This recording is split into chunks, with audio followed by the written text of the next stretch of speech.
Në mbrëma Laura dhe njëherë, si po ecë rruga me zotin Qeko?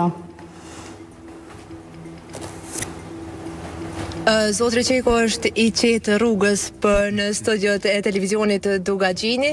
Me sa duket edhe ekipi ti është i përgatitur dhe po e ndjek nga mbrapa. Mirë po ne aktualisht jemi afër teatrit. Një ndoshta ministër ose kandidat për kryetar të Prishtinës që po e synoni, a është duke u zhvilluar ndonjë shfaqje atë aktualisht apo jo për të gjithë ata të cilët e adhurojnë kulturën? Teatri Kombëtar i Kosovës nuk e ka ndalë aktivitetin asnjëherë, ka punuar me repertor të rregullt, por përderisa po zhvillohen punimet e rinovimit të ndërtesës, respektivisht restaurimi, sepse është në listën e monumenteve të mbrojtura. Tani me Teatri Kombëtar funksionon në amfiteatrin e Pallatit Rinis dhe jemi siguruar që gjatë kohës së janë punimet, ata të vazhdojnë repertorin e tyre. Shfaqje ka rregullisht, teatri punon biles, Teatri Kombëtar i Kosovës, edhe me vëllim të punës edhe me buxhet vjetor është si asnjëherë më parë. Pse nuk kanë përfunduar punimet, cilat janë arsyet të cilat mund të shpalosni para publikut, apo keni pasur edhe ju ndonjë blokadë? Jo, asnjë blokadë.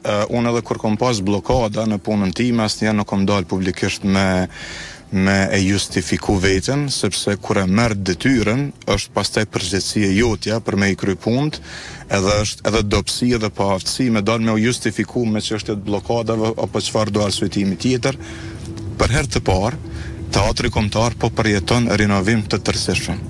Jemi tu e shnosh ndërtesën, sepse gjendja ka qenë shumë e rëndë dhe kemi punuar me shumë kujdes edhe në hartimin e projektit, sepse ka qenë projekt që ka kërkuar jo vetëm ekspertizë, por edhe në fund miratim nga Instituti i Monumenteve, edhe ne i nënshtrohemi procedurave të njëjta, pra edhe kur Ministria investon në monumente trashëgimisë ne marrim pëlqim nga instituti ynë, e respektojmë sepse puna duhet të jetë profesionale.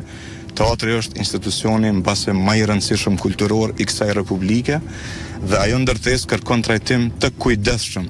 Nuk është bërë deri tash, mbi 7 milionë euro kushton projekti, edhe po e ruajmë asetin si trashëgimi, edhe po e bëjmë gati se një teatër të ri vitin e ardhshëm.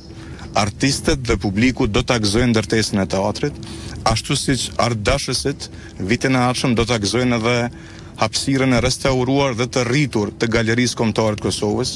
Kemi shtuar një hapësirë të tërë të re për rrujtjen e pasurisë kulturore të Kosovës dhe veprave artistike dhe kemi krijuar hapësirë për laboratore për trajtimin e veprave artistike atje, ashtu sikur edhe publiku të gjithë do ta gëzojnë ndërtesën e Muzeut Kombëtar të Kosovës, i cili përfundon vitin e ardhshëm ku ruhet pasuria më e madhe kulturore e këtij vendi.